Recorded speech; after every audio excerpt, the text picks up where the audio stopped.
Ada yang lebih kasihan dari kamu yang nge-WhatsApp ke dia berkali-kali tapi cuma dicentang biru aja. Namanya juga perjuangan menggait pujaan hati. Walau nggak dibalas emot senyum, apalagi emot cium, setidaknya masih ada sisi romantisnya kan ya. Tapi coba anggota DPR, bukan romantis tapi tragis. Nggak dikasih senyum, langsung kicep. Udah dengar beritanya? Di tengah rapat kerja, ada anggota Badan Anggaran DPR RI yang mengaku ciut nyali melihat Menko Marves Luhut Binsar Panjaitan jarang senyum. Nyali saya ciut, Pak. Saya akan tanya, tapi Bapak nggak senyum. Dari awal Bapak sudah injek gas, kenceng banget. Gimana caranya saya masuk ruang-ruang itu? Mungkin memang bercanda ya? Bercanda kan ya Pak? Tapi dalam momen yang baru beberapa hari lalu, Pak Luhut juga bernada keras kepada anggota DPR. Gara-garanya soal tarif Borobudur.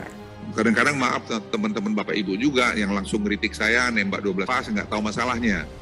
Jadi kalau boleh mohon lain kali telepon saya aja Pak, masalahnya apa sih gitu. Jadi jangan cari, mohon maaf Bapak Ibu, cari popularitas dengan nyerang saya Pak.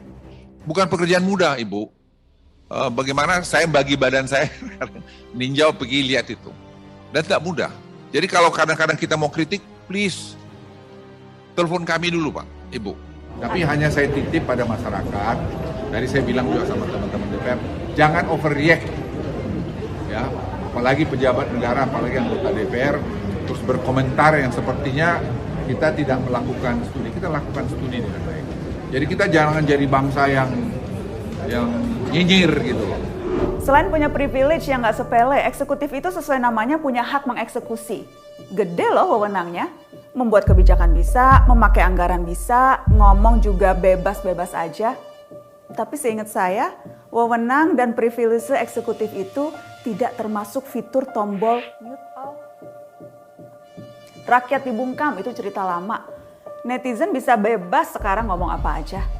Tapi DPR diminta nelpon langsung, japri-japrian, terkait kebijakan pemerintah yang perlu direspon. Nah, ini yang mau kita bahas. Salah satu tugas DPR itu memantau kerja eksekutif, pengawasan. Ini mandat konstitusi.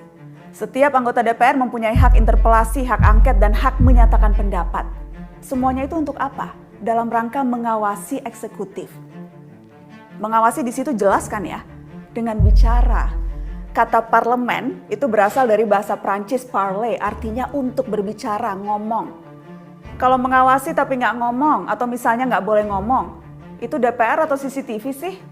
Mending kita patungan beli CCTV aja. Nggak perlu bayarin gaji DPR segorden-gordennya. Senator, legislator, memang perlu nyinyir. Dalam artian memang harus ngomong, termasuk ikut menyuarakan aspirasi rakyat. Kalau nggak ngomong ya bukan DPR. Dapat popularitas atau tidak ya tergantung kualitas komunikasinya. Rakyat yang menentukan. Populer juga nggak apa-apa, namanya kan pejabat. Supaya kita lebih kenal mana pejabat yang bermutu dan yang tidak. Makanya harus ngomong terbuka. Di media boleh, di warung kopi saat ketemu konstituen boleh. Yang sudah pasti wajib kalau ngomong di kantornya sendiri, di Senayan saat bertemu pejabat eksekutif. Kalau ngomongnya diem-diem di belakang layar, nggak diketahui publik atau lewat japri, seperti request Pak Luhut itu, bukannya jadinya konsultan ya? Pak Luhut tentu boleh dong, mau tersenyum atau tidak itu urusan privasi, kebiasaan, karakter nggak apa-apa.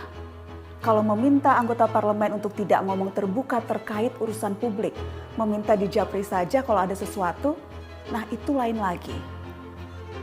Persoalan publik sebaiknya tentu diungkapkan dalam ruang publik, forum, sehingga publik juga bisa turut mengikuti proses dan pertimbangan-pertimbangan yang ada. Bukan tempatnya dibahas dalam kemesraan chit-chat berduaan atau japri-japrian. Ini menggambarkan tata kelola negara kita yang masih kebiasaan ditangani secara informal, diam-diam, dari sebuah lorong gelap, tiba-tiba keluar sebuah kebijakan, dan mereka yang mempertanyakan ditodong, mana datanya untuk mengkritik. By the way, Big Data 110 juta warganet minta tunda pemilu, kayaknya belum dibuka juga tuh. Yuk, para anggota DPR lebih tajam. Yuk, bisa yuk. Cara mengawal pemerintah agar semakin bermutu adalah dengan menjadi partner diskusi yang kuat, setara, dan berintegritas. Masa karena Pak Luhut nggak senyum terus keder? Lah dikira rakyat selalu senyum sumringah, berseri-seri dengan kinerja para pejabat publik? Kan nggak juga. Apa perlu besok Semisal DPR bikin undang-undang yang enggak, kita kirimin aja foto-foto kita selfie cemberut juga, biar pada ciut.